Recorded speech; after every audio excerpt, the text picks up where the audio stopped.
a saludar ya, mi estimada Carla, Así nuestro primer es, invitado. licenciado de la Cruz, vamos a darle una cordial bienvenida al doctor Virgilio Hernández, él es parlamentario andino, con él vamos a dialogar sobre varios acontecimientos políticos. Doctor Virgilio, bienvenido, gracias. Asumo que también con el corazón un poco apenado por la tri, porque así nos sentimos todos los ecuatorianos, pero estamos contentos por el papel que ha hecho la selección. No tiene audio. Algo pasa. Ahí está. Creo que ahí me escuchan. Así es, ahí lo escuchamos. Buenos días, Carla, Jaime, un gusto poder siempre estar con ustedes.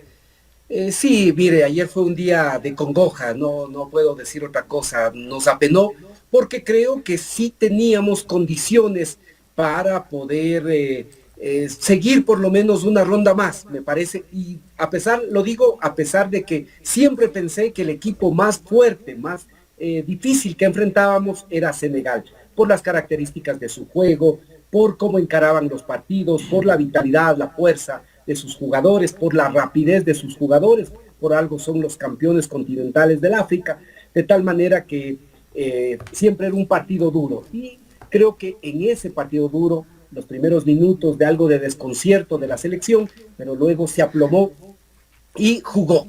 Lamentablemente, estos son los resultados.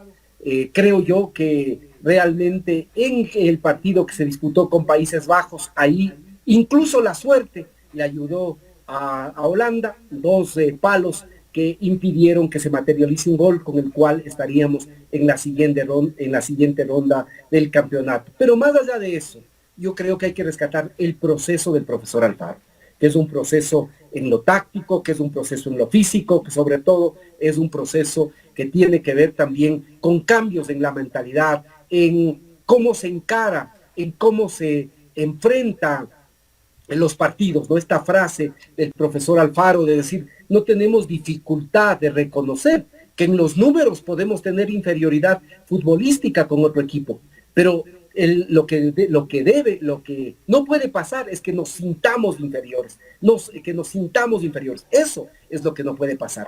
Creo que esos temas van a quedar marcados en quienes han sido parte de ese proceso de la selección del profe Alfaro y sobre todo de ir generando una escuela, la escuela ecuatoriana que permita que podamos estar en el próximo campeonato y en las próximas competiciones y sin duda este equipo que es el tercer más joven del mundial tiene para darnos todavía muchas alegrías y le digo, creo que lo fundamental es el proceso y que se pueda hacer una escuela de tal manera que nos acostumbremos a ver al Ecuador en estas justas deportivas.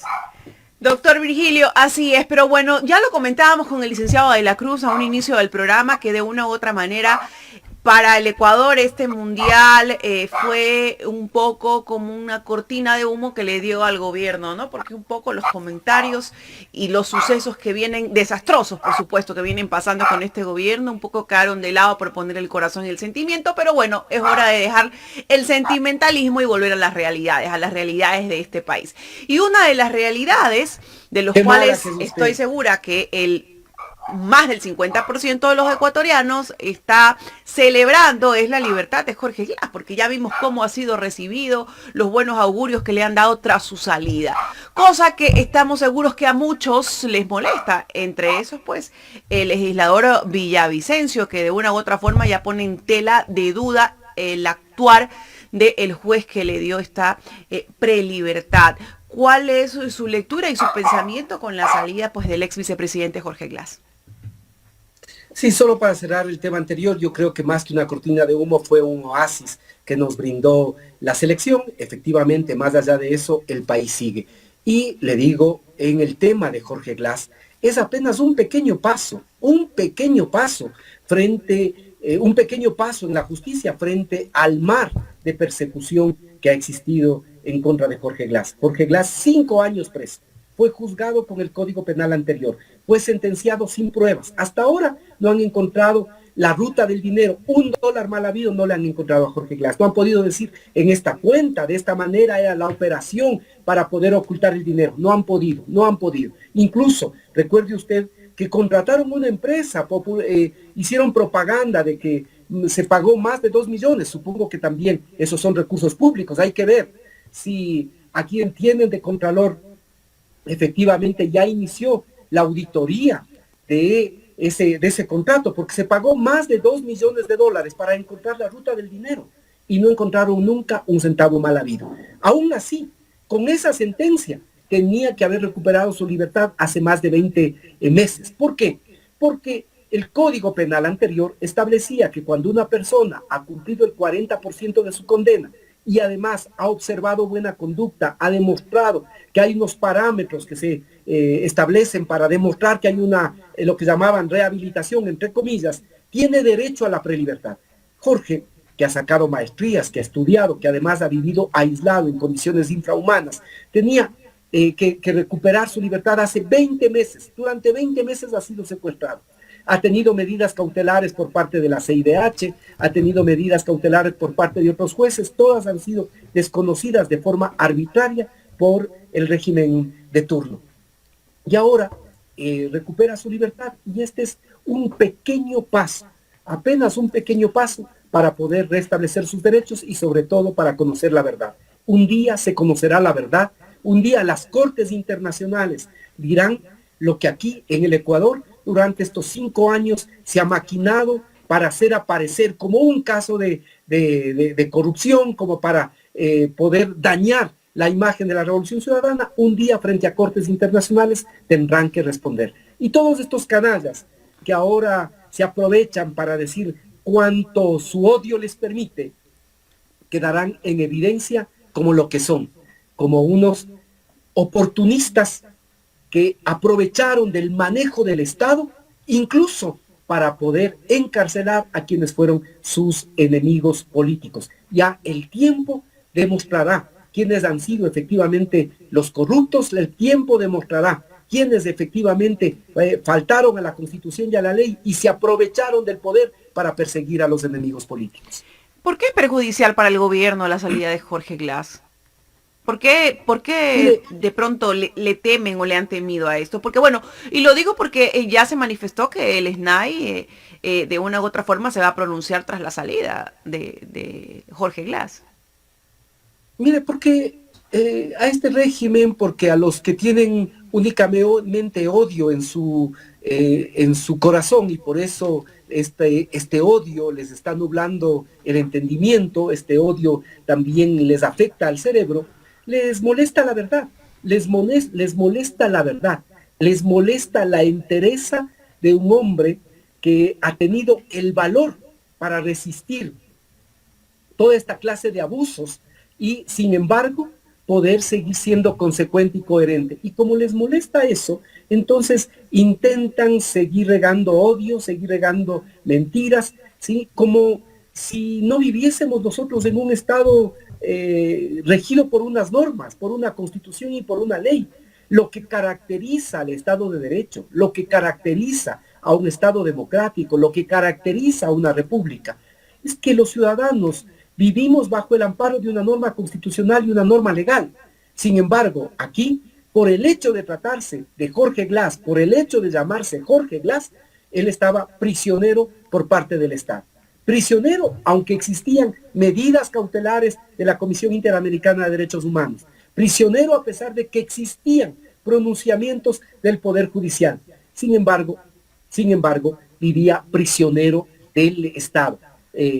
Jorge Glass era un preso político, no solo del régimen, sino del Estado, porque había una verdadera operación entre distintas funciones del Estado para mantenerle preso a Jorge Glass.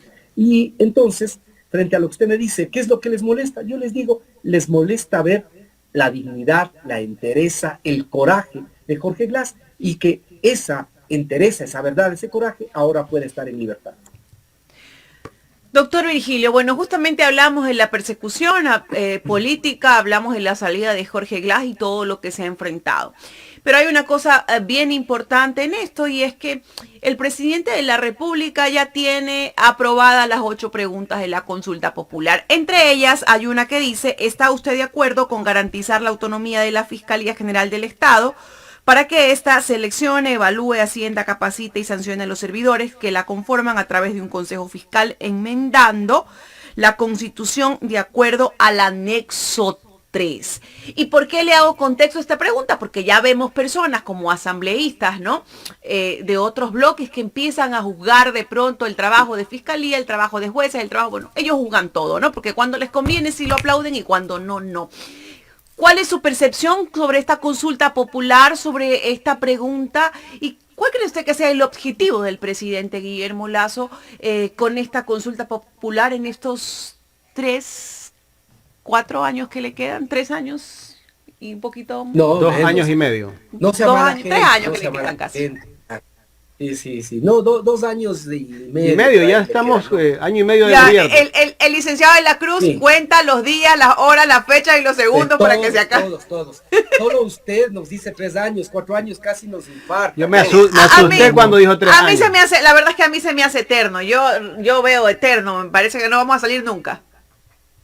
Sí, es verdad. Es que hemos tenido los últimos 5 años han sido realmente pavorosos para este país. Pavorosos, porque lo que vivimos en términos de seguridad, lo que vivimos en términos de falta de empleo, de falta de reactivación económica, lo que se vive en los hospitales, en la educación pública, lo que se vive en las carreteras del país es realmente pavoroso. Fíjese, ahora el presidente, preocupado de captar más poder, porque esta consulta es para eso, para captar más poder. Ayer yo me permití publicar un largo hilo, quizá es demasiado largo, ahí 11 trinos respecto de la consulta. Y la primera cosa que yo señalo es que, lejos de los problemas, al presidente no le importan los temas de seguridad. Ecuatorianos, ecuatorianas, aquí en esta consulta no hay un solo elemento para poder enfrentar la crisis de seguridad. Se aprovecha del tema de la seguridad básicamente para captar más poder. Y cuando uno lee, porque he leído detenidamente, créame, he leído detenidamente las 43, 44 páginas, me parece que son del decreto en el que se convoca consulta, y lo único que puedo decir, ¿sí?, es que efectivamente esto es una mamarrachada jurídica, que si en este país existiría una verdadera Corte Constitucional, esto no habría pasado realmente, porque no... Pero doctor, perdón que lo interrumpa. Usted dice que el presidente no ha puesto nada para combatir la seguridad. Entonces, ¿qué opinión le da usted al tema de la inseguridad? ¿Qué opinión le da usted al tema de la extradición y al tema de que las Fuerzas Armadas pues colaboren con la Policía Nacional? ¿Cómo ve usted eso? Mire, es que el tema de las Fuerzas Armadas no está en la consulta. El tema de las Fuerzas Armadas... Pero bueno, en su momento, en primera instancia, lo propuso. Que no se haya dado paso es otra cosa, pero... lo propuso. Pero ahora eso tendrá, pero eso no está en la consulta. Mire, para ir paso a paso aquí. Primero le decía que esto realmente demuestra que tenemos una Corte Constitucional que es una verdadera mamarrachada. Cada día creo más que efectivamente cambiaron, ¿sí?, como si se tratase de un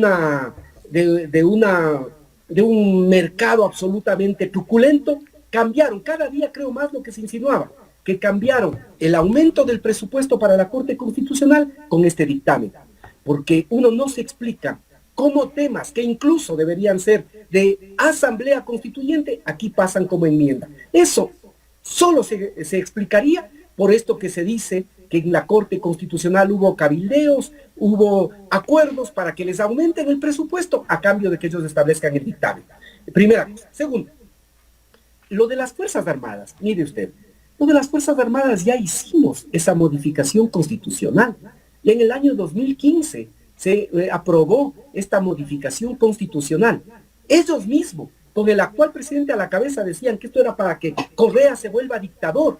Y apenas pudieron, ¿sí?, cuando con Lenín Moreno y el señor Trujillo al mando del Consejo de Participación Ciudadana, a través precisamente de la Corte Constitucional, declararon inconstitucional, ¿sí?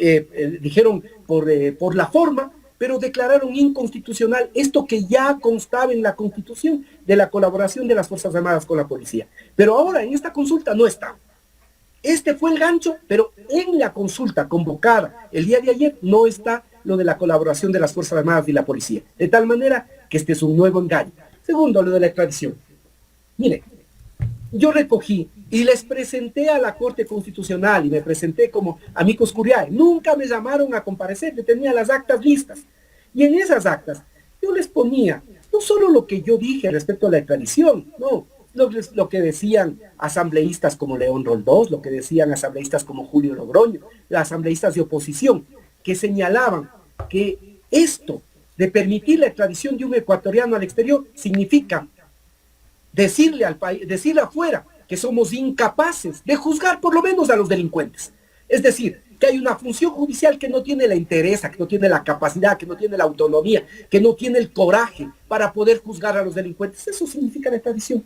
¿Usted cree que la extradición en algo va a mermar la actividad delictiva, la actividad de quienes en este momento, a través de estos negocios absolutamente fuera de la ley y terroríficos, van a mermar en su actuación criminal porque hay el tema de la extradición? Eso no va a pasar absolutamente nada. Si no hay un plan integral de seguridad, si no hay políticas públicas, si no hay claridad en cómo combatir tanto la delincuencia como el crimen organizado transnacional, no va a suceder absolutamente nada. Y si usted analiza, va a ver que esto es de la extradición para poder tener cómo marketear la consulta y buscar ganar rédito político. Eso es lo único que le interesa, buscar ganar rédito político.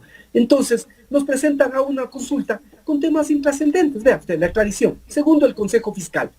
¿Sabe cómo quieren ganar mayor autonomía? Que la fiscal actual además, porque eso está previsto en la transitoria, sea la que nombre a los 7 integrantes del Consejo Fiscal.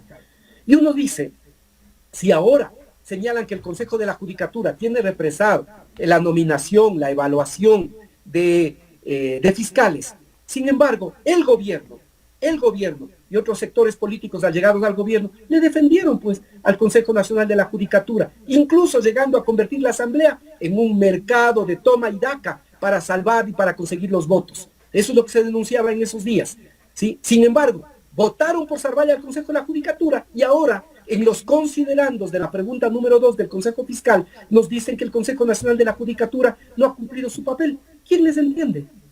¿Quién les entiende?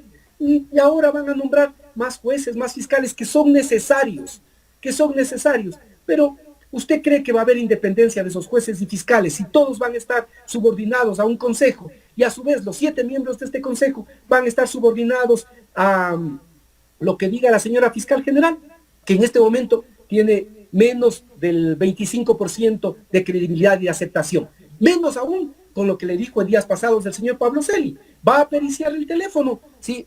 Pericie también mis conversaciones con usted, en las que sí hay pedidos concretos que usted me hace. Fíjese. ¿Qué le dio a entender con ese mensaje, Celi? Es clarísimo. Se utilizaba la Contraloría, la Fiscalía, para perseguir. Se utilizaba la Fiscalía, la Contraloría, unos podrían decir, sí, los mal pensados podrían decir, para hacer negocios. Pero sí llama la atención que Celi le haya dicho eso a la fiscal, ¿no? Tal vez haya alguna inconformidad por el proceso que le llevan. Pero mire usted, es que además de esto le digo, lo que me llama la atención a mí, Jaime, no sé si usted ha visto un escándalo por esto. Sí, fíjese la no, los medios han callado. Doctor, los medios callan. Yo no sé si usted escuchó mi comentario antes de que entremos con usted a la entrevista y hablaba yo justamente del comportamiento de los medios. Ayer hicieron una especie de linchamiento mediático a la salida de Glass, calificaban y descalificaban al que ellos querían, pero en ningún reportaje que ellos sacaron pusieron un testimonio de algún dirigente de la Revolución Ciudadana. Es que eso es lo que acostumbran. Cuando yo presenté mi libro, en el que se cuenta el caso Rebelión, ahí relato cómo en todas estas entrevistas, en las que ya se decía que hay evidencia de que nosotros, 3 personas, es que ahora me río, créanme que ahora me río, cuando les escucho, cuando leo nuevamente que 3 personas queríamos hacer golpe de Estado, personas que no teníamos vínculo con Fuerzas Armadas, con policías, que no teníamos un grupo armado. ¿Sí? Sin embargo, la fiscal decía que habría pruebas contundentes que demostraban que nosotros estábamos inmersos en una rebelión y que queríamos hacer golpe de Estado. La ministra de Gobierno, la exministra María Paula Romo, decía que había pruebas contundentes. Ella hablando de un caso reservado. ¿Usted cree que en esos casos alguna vez pusieron la opinión de nuestros abogados, de nuestros familiares, o las nuestras mismos, porque nos llevaban permanentemente a criminalística, a fiscalía. Podían habernos tomado nuestras versiones. Nunca. Así operan los medios. Así operan los medios, en este linchamiento mediático. Pero cuando en cambio el señor Pablo Celi hace una acusación de esta naturaleza, ¿sí? Una amenaza, porque esto es una amenaza, ¿sí? Es probable que ahora ese teléfono desaparezca, ¿verdad? Porque así suele pasar, ¿sí? Yo digo, no quiero pensar mal, pero puede pasar, porque el señor Pablo Celi dice, están haciendo una pericia del teléfono. Bueno, también pericien mis conversaciones con la fiscal general para ver cuáles eran los pedidos que ella me hacía. Fíjese usted, esto es un escándalo, pues. Esto es un escándalo porque supuestamente, ¿no es cierto?, la piedra angular de la justicia en este país supuestamente es la fiscalía. Y a esa piedra angular le están diciendo, pericien para ver los pedidos que me hacía la fiscalía. Ahí todo el mundo calla. Ahí todo el mundo calla. Y ahora, con esta consulta, a esa fiscal precisamente le van a dar la facultad para que ella nombre los 7 integrantes del Consejo Fiscal. ¿Usted cree que alguien va a actuar con independencia o se van a seguir cumpliendo consignas políticas? ¿Sí? Esto no tiene nada que ver con la seguridad.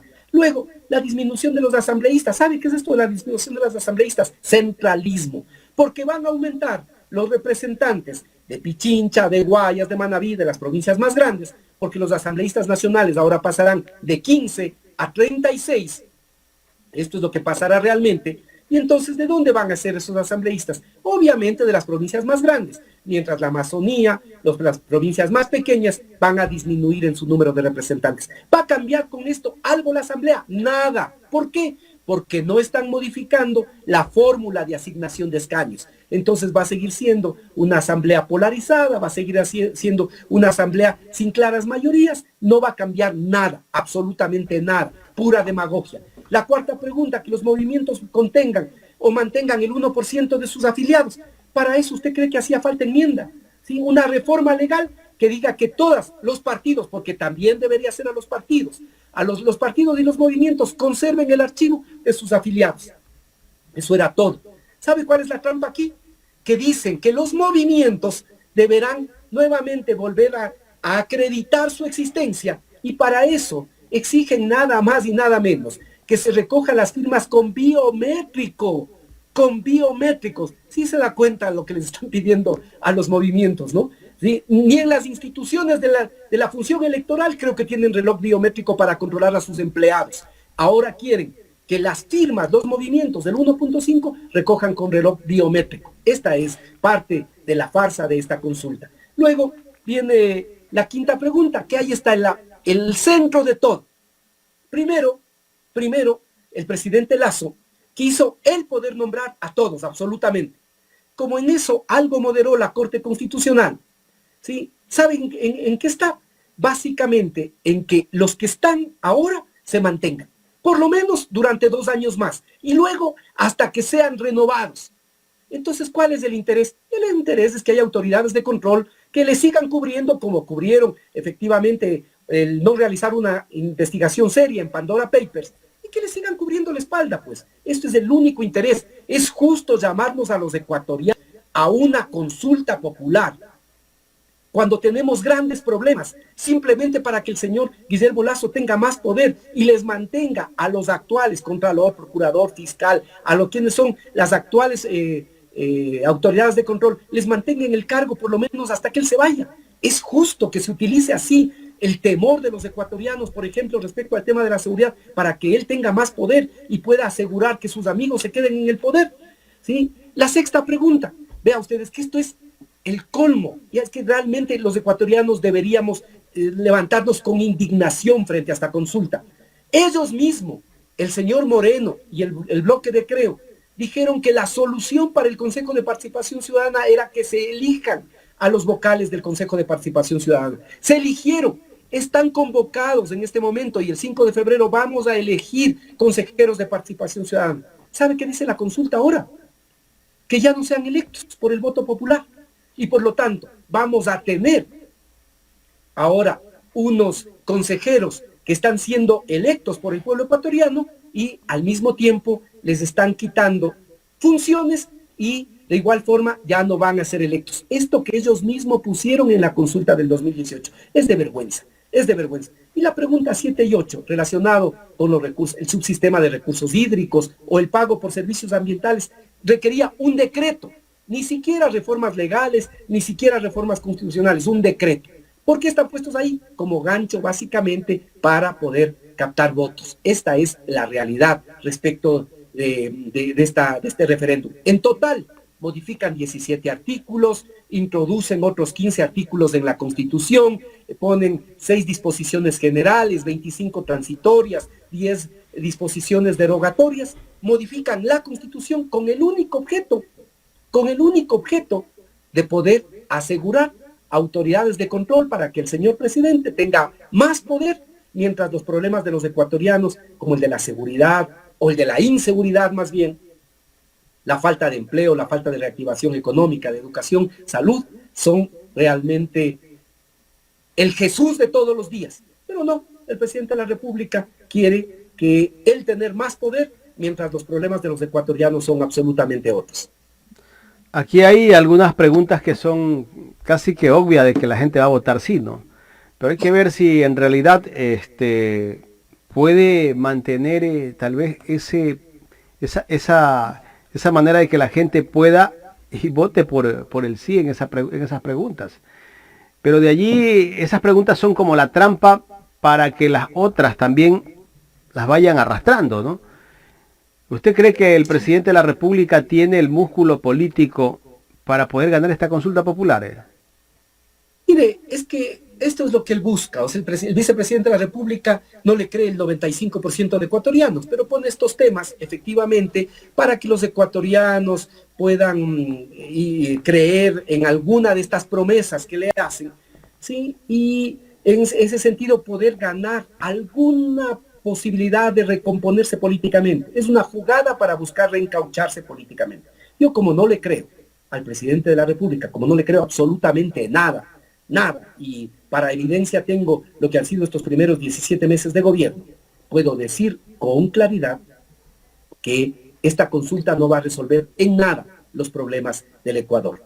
Y lo único que va a pasar es que nuevamente los ecuatorianos van a tener una desilusión respecto a que creen que con esto se va a mejorar la situación de seguridad o la situación de la democracia o del ambiente, cuando realmente al presidente Guillermo Lasso no le importa absolutamente nada de eso, sino simplemente acrecentar su poder y que haya autoridades de control penales que sean capaces de cubrirle las espaldas. Eso es lo que busca, autoridades complacientes.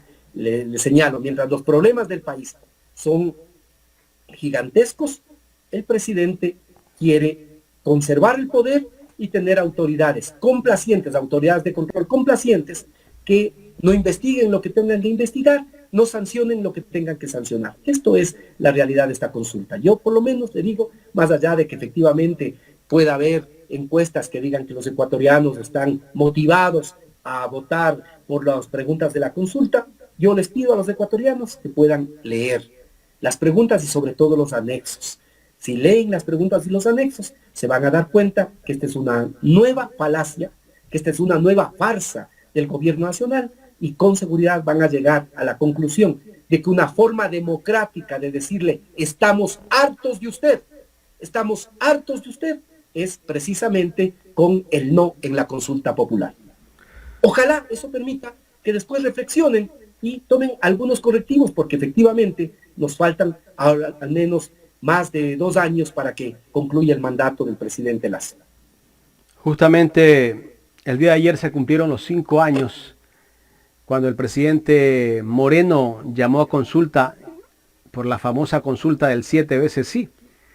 Y aquí justo tenemos el mensaje de Twitter que puso ayer el expresidente Rafael Correa. Dice: las ironías de la historia. El 29 de noviembre del 2007 Moreno llama a consulta mañosa que destrozó a Ecuador. El 29 de noviembre del 2022 lo hace Lasso. Habremos aprendido algo, dice el expresidente Correa. El problema es quienes gobiernan, no de leyes. A Lasso dile no. Eso publica el expresidente Rafael Correa. Bueno, hay una campaña que la ha empezado el doctor Francisco Herrera de Ecuador Inmediato, Es que el no discutir quiere decir es no pelearte con la familia, porque dentro de tu familia hay gente que a veces está en contra y es mejor evitar hacer un comentario. Sí, bueno, yo le digo, es que creo que, ¿sabe cuál es uno de los problemas de estos 5 últimos años, Jaime? Que lamentablemente se ha deteriorado tanto la política que el discutir, que el debatir es entendido como signo de pelea, cuando esto debería ser lo natural de la política, el poder discutir, el poder confrontar, sin que por eso tengamos que pelearnos. Pero como aquí, llevados desde el anterior gobierno y el actual, se entiende a los adversarios como enemigos, y por lo tanto, como son enemigos, hay que aniquilarles, y se utilizan estrategias como la persecución judicial, la persecución administrativa, incluso la proscripción política, ¿sí? Se ha convertido incluso la discusión en un ejercicio arriesgado. Sin embargo, como dice el expresidente Rafael Correa, ¿sí? Con la consulta anterior arruinaron y destrozaron el Ecuador. Ahora una nueva consulta. Yo creo que en eso el pueblo, que sí es sabio, va a poder ir reflexionando y va a ver que este es un mecanismo para que el presidente Guillermo Lasso entienda que no puede seguir gobernando en función de un pequeño círculo mientras los problemas del país cada día se agrandan. Y por eso, en la consulta, a Lasso dile no. Gracias al doctor Virgilio Hernández. Gracias, doctor, por haber aceptado dialogar con nosotros aquí en Ecuador en Directo. Siempre será un gusto, Jaime. El doctor Virgilio Hernández, parlamentario andino. Hemos hablado del tema de la coyuntura política del